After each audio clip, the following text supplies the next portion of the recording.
Sources indicate that Xabi Alonso is currently the preferred early choice to take the manager spot at Chelsea. Andoni Iraola's name is also still being thrown around, but there are other Premier League clubs interested in getting him in the summer. Chelsea are being linked with young on loan Arsenal star Ethan Nwaneri. We also finally outran a team for the first time this season. And a little word from Levi Colwill about how he's feeling, and Callum McFarlane supposedly thinking about him for the FA Cup final. Welcome, Blue Believers, to another episode of the Stamford Sync, where we are syncing up with everything Chelsea FC. And it wasn't a great result, was it? But it wasn't a bad result, and hopefully that's the kind of momentum we need in order to go into the FA Cup final after a draw with Liverpool, who at the end of the day are much higher than us at the table at the moment, so you take what you can get at this moment, don't you? But enough about that, let's get straight into the news. Chelsea Dodgers posted this via Kieran McGill. According to some sources, Xabi Alonso is an early preferred choice by Chelsea. Whether or not they can convince the former Real Madrid and Bayer Leverkusen head coach to come to Stamford Bridge is another matter. So it just makes the most sense at the moment, doesn't it? When you think about all of the names that we've been linked with. Like I say, when the season ends, I expect to see a few more names pop out of the works, because there are managers that we would probably like to talk to who are currently in jobs. But out of everyone that is kind of available at the moment, we know Iraola's free at the end of the season. Xabi Alonso's a free agent. Xavi Hernandez is a free agent. Alonso seems to be the strongest candidate because he's got winning experience with an invincible double in Germany, beaten Bayern Munich, which is in itself a ridiculously impressive accolade. But the truth and the fact is in the last line there. Whether they can convince the former Real Madrid and Bayer Leverkusen head coach to come to Stamford Bridge is another matter. So what we've seen about Xabi Alonso in general is that he is supposedly asking for sporting control. And at this point, as fans, it just feels like the right thing to do, doesn't it? Like, we've taken sporting control away from all of the managers that we've had so far, and it's just not working. Enzo Maresca wanted another centre-back and more control, but they said work with what you've got. The sporting directors are getting pay rises after putting together a particularly abject squad for an insane amount of money, and it just feels like the sporting directors are not getting the job done, and supposedly everything gets signed off by Eghbali as well. So it's not even just the sporting director saying this is the thing that we have to do. They're coming up with the idea, taking it to Eghbali, and he's making the decision, but it's like he's not a football guy. So look, it just feels like at this point, any decent manager that we might be able to get will require more input and more sporting control. And that needs to come away from Eghbali as well, doesn't it? Eghbali can't be signing off on sporting decisions. It is absolutely ridiculous. And Xabi Alonso, like I say, he's got obviously the best winning experience out of any of the managers we looked at. He is a system guy. He's still a young manager. He can be here for a long time. So as of right now, at the moment, before the season ends and we get into any other potential targets that might arise, Xabi Alonso feels like the best option. And if you want sporting control, just give it to him. PYS also posted this via Fabrizio Romano. Lots of questions on Alonso and Chelsea. Alonso is recharged and ready to return to the right project. Nothing advanced with any club yet. Liverpool have not made any agent contact in 2026 for Alonso, and they want to continue with Slot. So that's the direction of travel. So this is a really interesting thing for me. Like, in terms of big jobs that are available, obviously the Real Madrid job's available, but he's not going to get that. The big thing about Xabi Alonso in general is people have been like, he wants Liverpool, he's going to wait for Liverpool. And yeah, do you know what? If the job was obviously going to be available, I'd 100% agree with that. But it looks like they're going to stick with Arne Slot. And to be honest, I feel like if Arne Slot was not going to finish out, or not go into next season, I feel like we'd already know about it, right? Liverpool are not exactly ones for hyperbole and drama. Do you know what I mean? They like to do things in a slightly, more calm, easy to digest way. And when you look at the likes of Iraola and Glasner, who have already announced that they're leaving at the end of the season, for me, it just kind of makes sense, right? That they are going in the direction of staying with Arne Slot. And at the end of the day, the guy won them a Premier League. We can't discount that. Even if they haven't had the best season, they're currently fourth after having a tumultuous season. So he has, for the most part, managed to drag it back. He had his entire team chopped and changed and ripped up, and, for several various reasons, obviously one really tragic one, had £500 million spent on his squad in one season. That is unprecedented in itself. That's like the biggest amount of money anyone's ever spent in one window. And to expect him to just kick on and win the Premier League again was ridiculous. And there was going to be teething problems with this squad. 100% there were. And look, for me, Slot at Liverpool just makes sense. Like, yes, he's not had an amazing season, but he won the Premier League in his first season. Do you know what I mean? So there's obviously quality there. And Liverpool, that's what they will be thinking. So as attractive a proposition as Xabi Alonso is, Arne Slot has Premier League experience, but not just Premier League experience. He's literally won the Premier League. It's like the hardest thing to do. So for me, it totally makes sense that the Alonso and Liverpool links are not quite as strong as maybe they would be, bearing in mind that he's obviously a Liverpool legend. So that does give me some hope that we might be an available project for him rather than him just waiting out for Liverpool. Whether we're the right project or not, mentioned it before, it's all about the sporting control, the level of input he gets to have in the squad, how he runs things day to day, not being told which players he can and can't use by the medical staff. I think that's a really difficult one, to be honest, because I get it to an extent. Like, we've had so many rough injuries, do you know what I mean? With like Cole Palmer being out for ages and Levi Colwill only just coming back.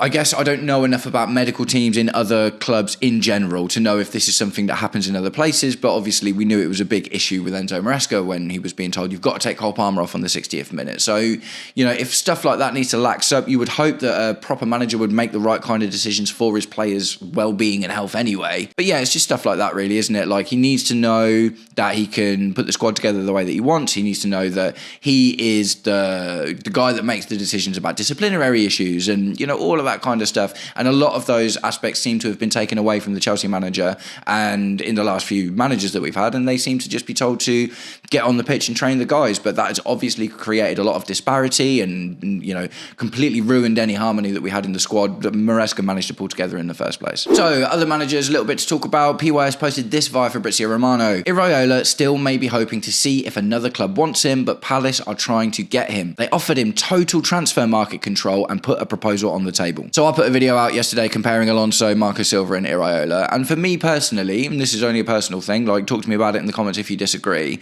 I don't really see Iraola as the answer to our questions, largely based on the style of football and the fact that we would need to absolutely chop and change our team in order to make it work. Like, I don't think we've got the right players to play his kind of football yet, but with the likes of Filipe Luis, Xabi Alonso, Xavi Hernandez, Cesc Fabregas, they kind of play a style of football that we're already a little bit more attuned to. So I feel like Iraola is going to be like a going in cold, do you know what I mean, in terms of the squad. So Crystal Palace are interested in Iraola, and the interesting thing about this is they've offered him total transfer market control, so he will get to decide all of his players. That's not happening at Chelsea, and it also didn't happen at Bournemouth. Iraola didn't have any control in the transfer market. The sporting directors took care of everything. Obviously, that included players that got sold and players that got brought in. Iraola just arrived and just coached the team. Now, that will probably be interesting to Chelsea because they would be able to afford Iraola some more input than maybe he was getting at Bournemouth, albeit not very much. But Palace are coming in saying, it's yours, mate. You can do what you want with the squad. You can bring in who you want. And they kind of believe in him, which is weird because it seemed like that wasn't the case for Glasner. And I wouldn't understand why it wasn't, bearing in mind Glasner literally won them a trophy. But it is what it is. Is Crystal Palace a more attractive proposition than Chelsea? No. But if Chelsea aren't super sure on Iraola and there are other top targets and Iraola's being offered this like amazing controlling position at Crystal Palace, then it kind of makes sense that that might be an option for him. PYS also posted this via Fabrizio Romano. Another name we have to watch on the manager market is the name of Filipe Luis. Filipe Luis is a really interesting prospect, right? Because what he did with Flamengo in Brazil was incredible. Lots of titles, a ridiculous amount of games. The Club World Cup year, Flamengo had played the most games of any team in the world in a calendar year, and it was like 78 games or something absolutely wild. And we saw how good Flamengo were in the Club World Cup as well. They were giving much bigger teams than them a really, really hard time. So there is something there to say it's not even just about the titles and stuff you won in Brazil. It's like the Club World Cup was a really interesting opportunity to see Filipe Luis go up against bigger teams, right? There is a terse Chelsea connection because obviously he was a Chelsea player for a little while, but he didn't really get much in the way of game time. He was, Cesar Azpilicueta was our left back when we bought Filipe Luis. So it's a weird one. Like, I like Filipe Luis, but I'm not sure a job this big is the right thing for him right now. I would love to see him in the Premier League to see what he can do. You know, there's a couple of things, like obviously with him, speaking Portuguese and Spanish, like he'd be able to connect to a lot of our players. He's got the South American kind of connection already, being Brazilian himself, and obviously spending a lot of time in Brazil in their leagues there.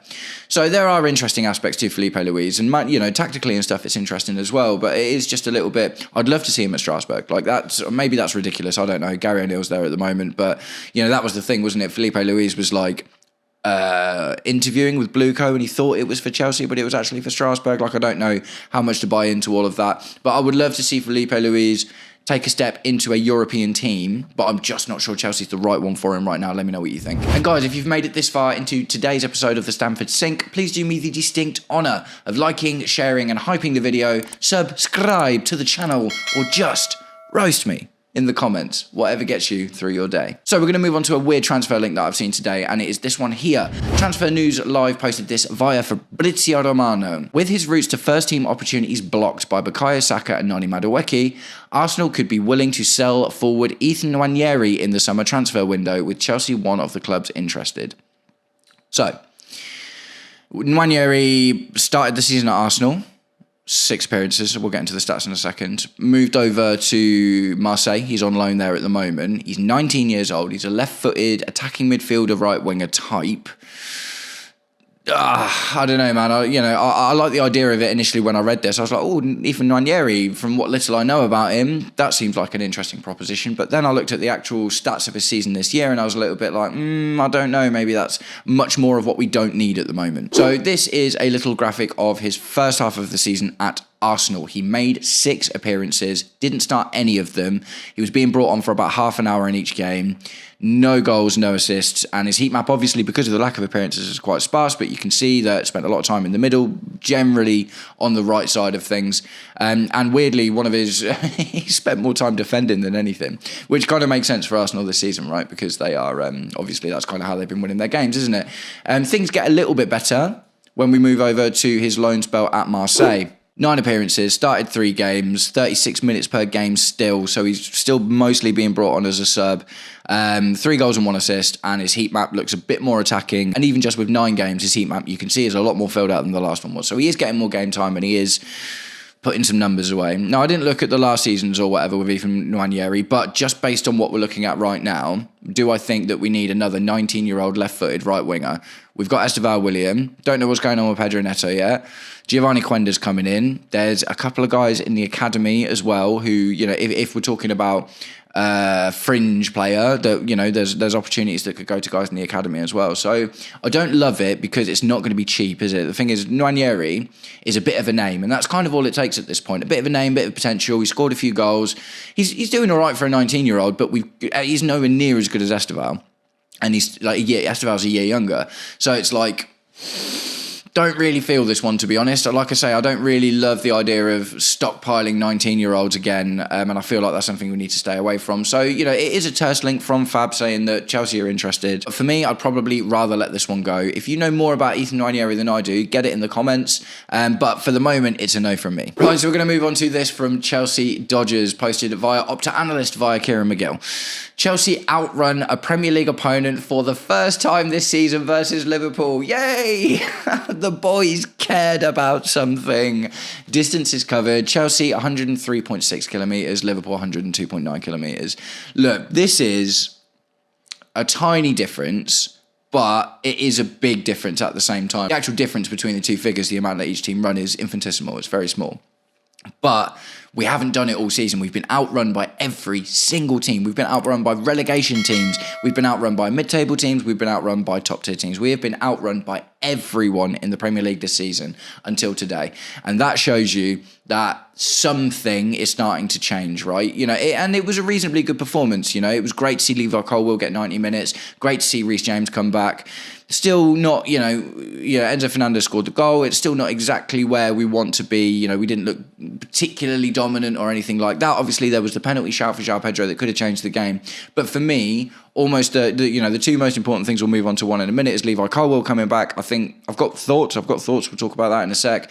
But this is massive because it just shows a little bit of fight. Do you know what I mean? It shows a little bit of fight. It shows the players were willing to run for Callum McFarlane at the very least, whereas they weren't, apparently, Franzo Maresca. They absolutely were not for Liam Rosinia. But something in the back room is starting to change at the moment, and the boys are getting a little bit more fight, and hopefully we can take that into the FA Cup final, which might be our only shot at any sort of European football for next season. So I mentioned Levi Colwill, and here he was. Chelsea Dodgers posted this. It was a video of Levi Colwill doing his post-match interview. Levi Colwill says he feels stronger physically and mentally after his long injury layoff. Now, he looked good and, really important interceptions, leadership, shouting, directing people. Like, we've missed Levi Colwill so much. Would our season have been completely different with him? I guess it's possible, because if he was that centre-back that Maresca wanted and was able to rely on, maybe things would have been different. The worry for me is, like, it seems really soon for him to have got 90 minutes. He got a little bit against Nottingham Forest, and we're throwing him in 90 minutes here. Now, all I know about the ACL is it's basically the worst kind of injury you can get in football when it comes down to it. But fortunately for Levi Colwill, it's not like he's much in the way of a sprinter. Now, he got the injury in the first place, so obviously, it's not good. But it's one of them, innit? He's not a winger, he's not a fullback, so, it's not like with Reece James, and I know Reece James has hamstring injuries and stuff, but it's not like with Reece James, where Reece James looks like a bit of a different player now, albeit still a really good one, but we're not getting him to bomb up and down the right side anymore, because maybe that's not the best way to get the best out of him since he's come back from his injury. I just worry a little bit. It feels, I don't know, but it just feels a little bit too soon to see Levi Colwill for 90 minutes, and I hope that isn't happening because of how desperate we are, and it is only happening because he's able to. Now, he looked good, he finished the 90 minutes, awesome, really, really happy about that, but there is just a little bit of a concern, and that brings me on to the next one, which is Chelsea Dodgers posted via Simon Johnson. Callum McFarlane confirms Levi Colwill is now in his thoughts to play for Chelsea in the FA Cup final after his display today. So I probably wouldn't expect to see Levi. I mean, we have seen him in back-to-back games at the moment, but I guess I wouldn't expect to see him against Tottenham. But the FA Cup final, that's a massive game. And Levi Colwill showed how transformative he can be to the spirit of our team. And he's a leader. He's an absolute leader. Like, for me, it's wild that Levi Colwill isn't already at least the vice-captain, because as far as I can see, he's got the most natural captain potential of the entire squad. I think Reece James represents a good captain figure, and he's definitely gotten a lot better at being vocal and, better at leading the team. But Levi Colwill has it naturally. Do you know what I mean? And I do think that's really important. And I think in a game against a team like Man City, when there's a trophy on the line, we're going to need all the help we can get. I'm just a little bit concerned. Just a little bit concerned about the injury stuff. So, guys, let me know what you think about Levi Colwill. Obviously, we're happy to see him back. Do you think it's too soon to be throwing him in this much? Do you think that it's a case of we're only doing it because we know he's absolutely ready to do so? Or do you think there might be a little bit of desperation about how our season's wound up? But let me know what you think about everything. Xabi Alonso, supposedly the first preferred choice. What do you think about that? Iraola got an amazing deal on the table from Crystal Palace to take full sporting control.